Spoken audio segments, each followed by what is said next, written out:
Hey, you guys, this is the Couplings Fire podcast. Here's a couple of things you might need to know, or maybe you just forgot. I'm Taylor, a volunteer firefighter and also a firewife to my favorite firefighter. Join me as I talk anything and everything fire related. I don't claim to be an expert, I just love to talk fire, and everything I say is my own opinion. My goal? To inspire anyone listening to take the steps to bettering their department, however they can. Let's get on to the episode.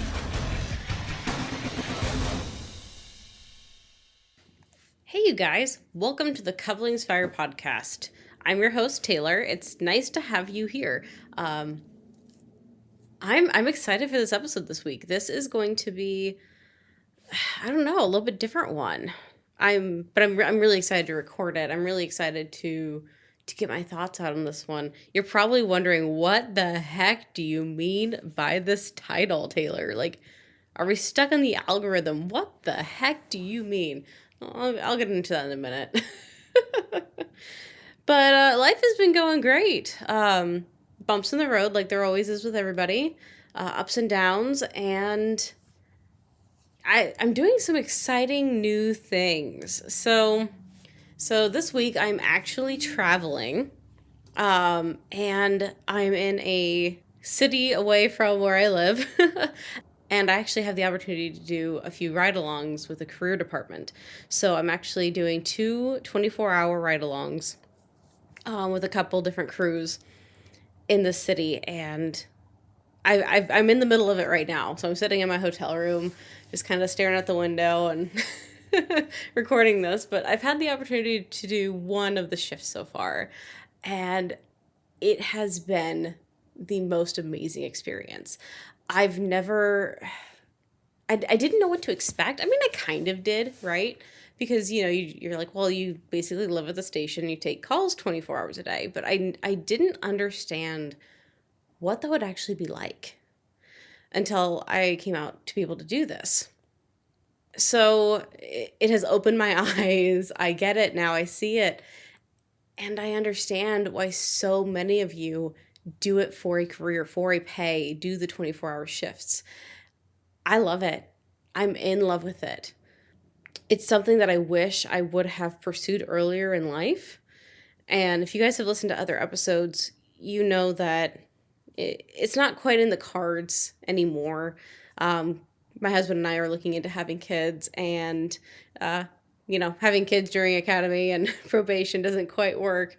But I'm so happy that I'm at least getting the chance to experience it, because it's opened my eyes to a whole new world and to how station life actually is for a career, for a full shift.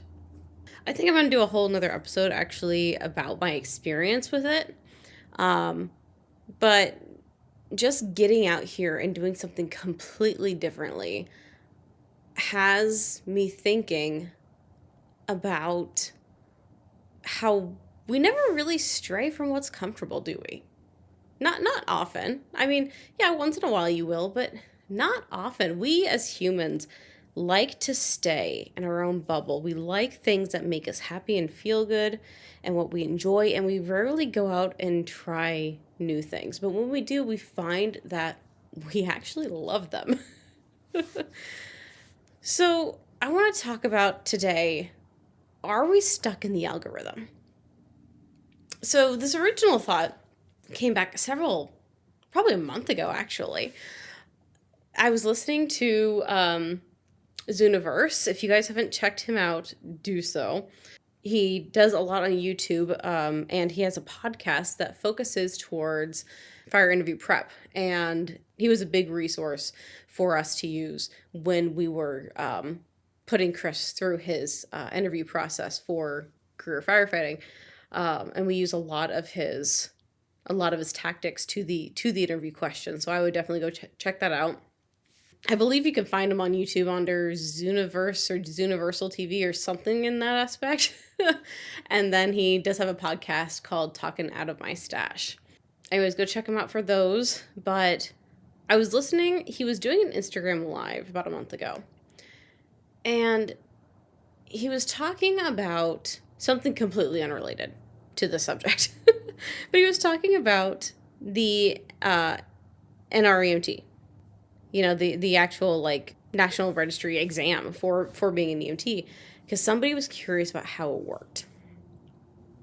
And so he was going all into it and explaining how it's an algorithm. And so in that test, you're going to answer a question, and then depending on how you do, determines what the next question is going to be that you receive. And so every action that you make changes it and updates it to be more tailored to your experience. So I talked about an algorithm in the sense of the NREMT. Now let's go into what the algorithm actually means to the everyday person, how you actually interact with algorithms every day, and you may not even know it. Let's take social media. And I'm just going to grab Facebook because that is probably the easiest one to explain all this with. An algorithm is there to set up your experience for you. Social media wants to keep you on social media as long as possible, interacting, spending time on there, even just mindlessly scrolling. Anything you do on social media, in turn, in the long run, will make them money, and they want to keep you there. Okay, so that's one thing you gotta understand first. The more time you spend on these things, the more money they will end up making in the long run from it. And so they're going to do everything they can and tailor your experience to you to make you stay on there longer. So let's take liking a comment, right? Or liking a post. That is an extra action that you take that shows them that you enjoy what you're seeing. Well, they want to keep you on there longer, right? So because you liked something, it's going to give you more of that. Now, it may give you more from that same place or person, or it may give you things that are similar that may garner the same or a better reaction from you. Depends. They'll test different things out with it. But it's all a computer going through all of this data that it catches from you doing things on social media to be able to tailor your experience. Okay, let's go a step farther. Let's say you love something. If you click that little reaction, you love it. That is like basically a double mark. Because you don't just like it. It takes extra time to press and hold that button to go to the love. So it knows.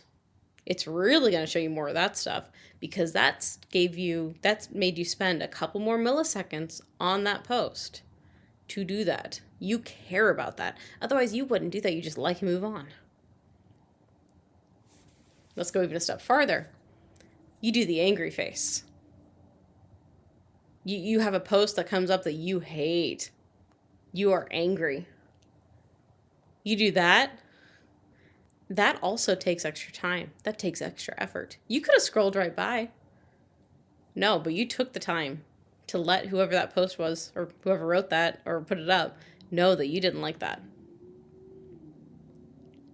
Facebook doesn't care. Facebook loves that because they want reactions from you. Right? So doing that angry face is just as much, if not more, little check marks for you as the love.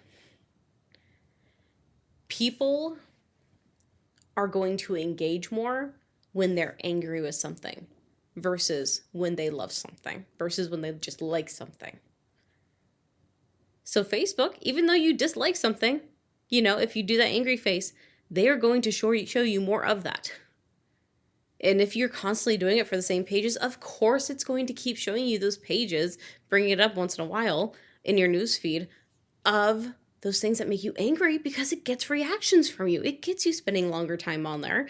It gets you, I hate saying it, but basically playing the game that they're doing, right? So of course it's going to bring all of those together to make your experience. On top of that, the commenting, have you noticed that if you go and you see a post from someone you haven't seen their stuff in a while, you notice they post a ton, but you don't see all of that. Because Facebook won't show you everything. They just want to show you the most important things that are going to keep you on there. So you decide to like a picture that somebody posted because you were curious, you checked up on them, or you commented on a picture, said, "Oh man, that was awesome," or something. Have you noticed that after that you see much more from that person for a little while at least? That's the algorithm at work. That said, hey, you cared enough about this person to go seek them out on Facebook and look up their stuff. We're going to show you more of that because apparently you want that. Now, if you don't keep reacting or anything, then that person's going to go to the wayside again. They'll still be in your friends list, but you won't see stuff from them. So overall, that is the algorithm. They take all of these interactions that you have on social media, even the messaging, everything that's on there, tagging it photos. I'm not sure, but I'm assuming games and stuff that you play on there too have an effect somehow.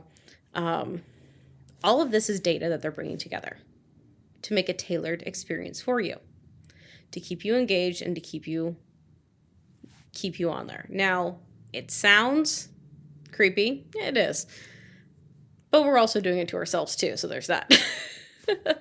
But would you really want to be on Facebook if you didn't like it, if it didn't interest you? So that got me overall thinking with these algorithms. Do we do this to ourselves? And I mean, duh, we do. We really do. Out in the real world, we do this to ourselves. You're going to spend time with the people you want to spend time with. If you want to reach out to a friend and talk for a while, that's great. But if you lose contact, you lose contact again. We're going to go to the same coffee shops, the same restaurants, the same parks. You're going to go do the same things that you've always done because it's comfortable, because you like it. You like it. You enjoy it. And that's not always a bad thing. You like an experience, which is great, and you have fun doing it, and you should have those experiences that you love doing. But are we creating too much of a bubble? Are we blinding ourselves to everything else that's out there because we're sticking too much with our algorithm, with what feels good to us or what angers us too much? We don't often enough go and get those other experiences and look out into the world. So I've wanted to do this podcast episode for a while, and honestly, with my trip to the city, that's what pushed me to do it this week. That's exactly it, because I don't know how I got the courage to come do this. This is a big step for me, a big thing for me. I am traveling on my own for a full week in a big city, and it's interesting. And I'm going and running these ride-alongs with these crews. I'm learning a lot. It's great. It's enjoyable, but it is something so far outside of my comfort zone. I don't know if a couple years ago I would have done this. Heck, I don't even know if last year I would have done this. But the more we give ourselves those opportunities, and it doesn't have to be big like this one, yeah, this is huge. I don't need to do this every week to get out of my algorithm.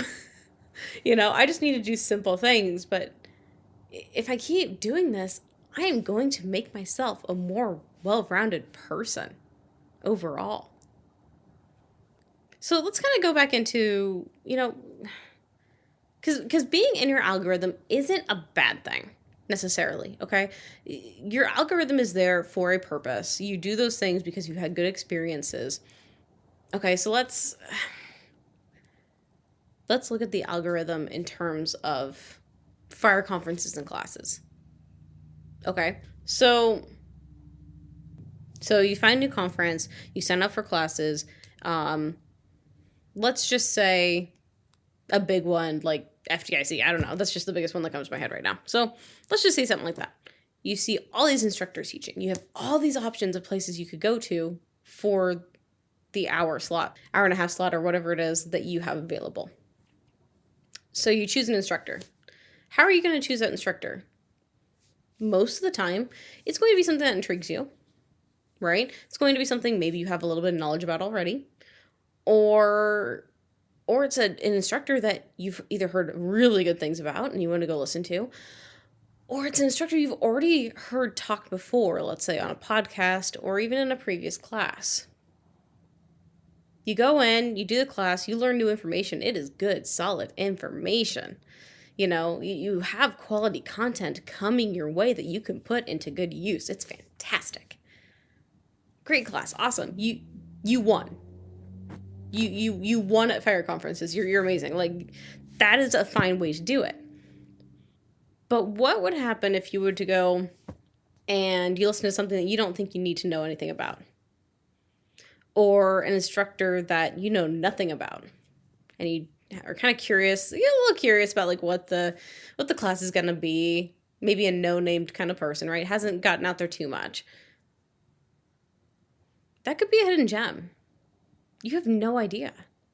You have no idea because you've never stepped outside of your comfort zone to go check it out. Now, it is a gamble. Don't get me wrong. It is a gamble. But those gambles can be so worth it. And you never know what you're going to learn. And let's say, in that situation, you go a whole third track. What if you go with an instructor you actually don't like listening to? This is an interesting one. Why would you go listen to an instructor that you don't like? Or someone you don't agree with? It kind of goes back to the original algorithm of the angry face, right? The angry face reaction. Keeping you in the room more, making you argue or whatever. But I'm not suggesting going to a class like that with an instructor you don't like to make you angry. That's not why I'm suggesting it. I'm suggesting it to have you go experience another class with that person. Especially if you haven't listened for a while. It may be time to again. Maybe your views, even if you don't know it, have changed. Maybe you do agree with them more than you think you did. And maybe you don't. Maybe you're still in disagreement with them.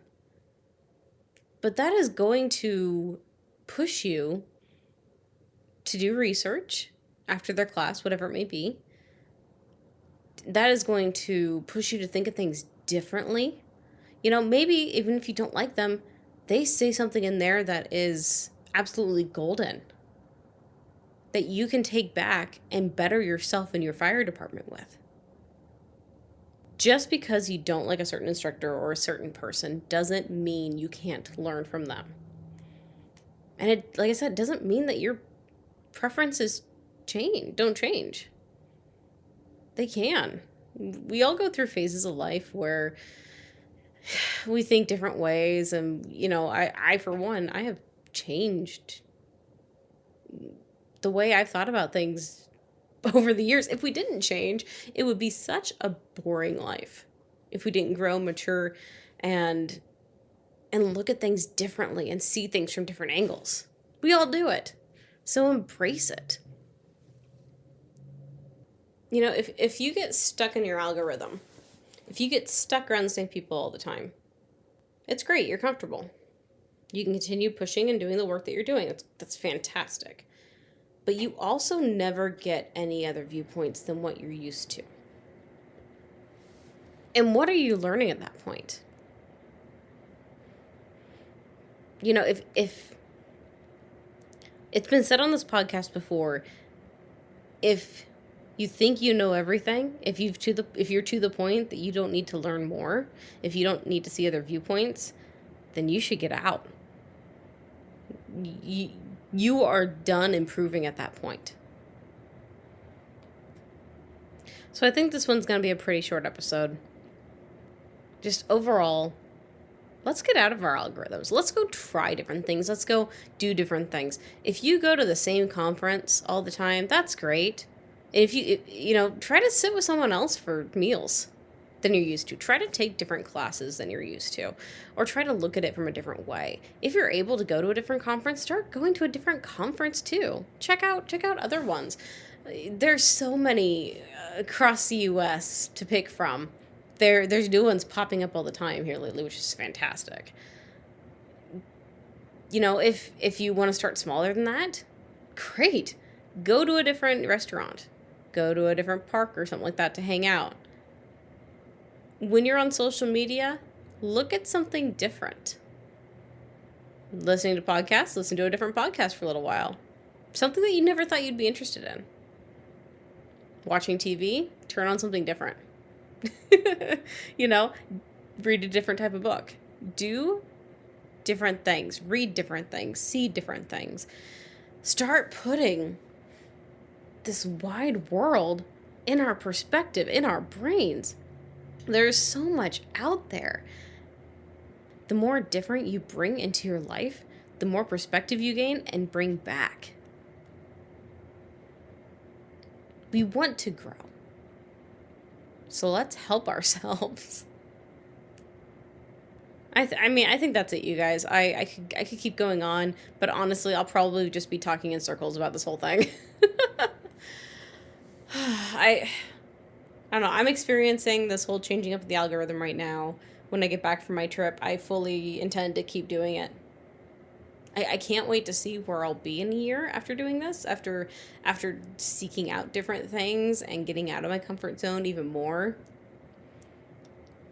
I'm really excited for the episode I got coming out next week. I have Rob Ridley from National Fire Radio coming on, and we talk about a bunch of stuff, let me tell you. We're kind of all over the place, but in a good way. And you guys have heard me talk family stuff before a bit. With every guest that comes on, I am doing what I will be calling here at the next episode, Family Firefighter Survival at the end of each guest episode. And this is around to, honestly, first of all, it's a little selfish. I'm not going to lie, because I want to be as prepared as possible for this fire wife life coming up. I want to be prepared for when I have kids in the future with this life, because this is a different way to live, let me tell you. And so every guest episode will talk to each firefighter about their home life, about their family, about how they make it work, the struggles they have, what they've learned, anything we can talk about. And it's hopefully going to be my way to also give back to this amazing community that has done so much for me. If I can help facilitate the conversation getting out there and being talked about more, and figuring out how we can all make this work, how we can all do better for our families, then I'm hoping in the long run, divorce rates go down. I'm hoping families are stronger. I'm hoping that families are happier. This shouldn't be an occupation that divides families and causes divorces and creates bitter people. That shouldn't be what this is. It doesn't need to. We just need to find a way to help each other out and to share our experiences more openly. So be on the lookout for that. The first official segment of the Family Firefighter Survival. I'm actually thinking about kind of putting together a YouTube page pretty soon, where probably just the audio from this, no actual video yet, but then hopefully I can create a playlist on there and on Facebook and stuff of just the Family Firefighter Survival segments for you guys, so they're all in one spot, and you can hear from firefighters across the nation talk about their experiences as we record them. So really, really excited for that. Otherwise, my calendar is open at the minute for anyone who would like to be a guest on the podcast. Reach out. I'd be excited to have you on, and we can talk fire stuff. And whatever topic that makes you most passionate and what you have to talk about is what I want to hear. So reach out. You can reach me on Facebook and Instagram at Couplingsfire Podcast, and my email is couplingsfirepodcast@gmail.com. So I will see you guys all next week, and have a great rest of your day. See ya.